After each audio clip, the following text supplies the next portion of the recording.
Tuesday. It's February the 4th.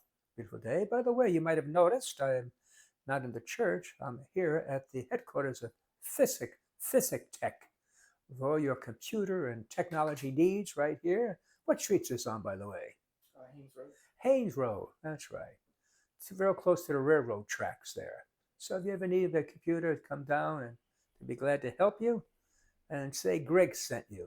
I mean, that Greg works there, but he should know that. But anyway, I find them very helpful to us. They're very good to us here at St. Teresa. So please, any computer needs, this is the place to go. Or your phone, especially the phones, that I know some people have trouble and very simple. You know how technology is. You get one thing wrong, one mistake, it could drive you nuts, right? And so I've been there. So it's nice to run in to get it done. Anyway, I'd like to read from the Gospel of Mark. Anyway, we have Jairus who came to Jesus. He was a synagogue leader and said his daughter's dying. And so now Jesus follows him.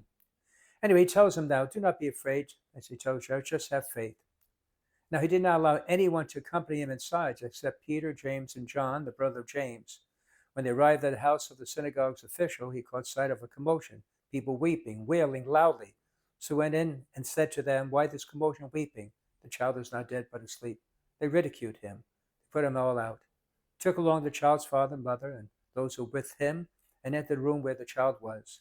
He took the child by the hand and said to her, Talitha cum, which means little girl, I say to you, arise. The girl, child of 12, rose immediately and walked around. And at that they were utterly astounded. There are many facets to this powerful miracle, of course, Jesus healing and just by his word. But what I want to focus on is how he takes Peter, James, and John with him.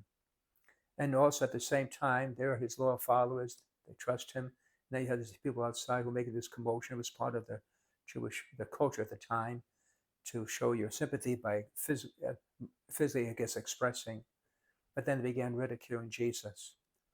But he doesn't take them aside. He takes those people who have faith in him, who believe in him.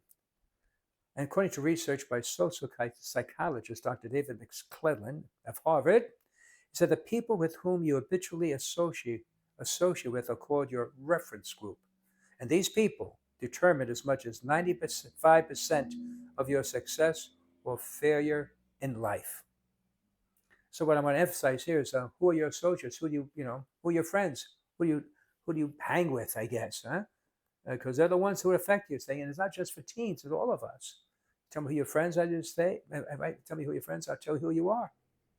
And so, especially, I remember one fellow speaking about even youth ministry, working with teenagers. He said the most important thing is to emphasize with them who their 4 or 5 close friends are. They're the ones who have the great influence on them.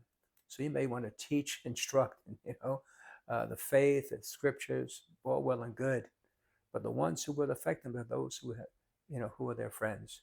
So that's why it's necessary to be in a good group, a group that supports you, a group that shares your ideals, your faith, your morals, things you believe in, because otherwise will bring you down. All right. So check it out.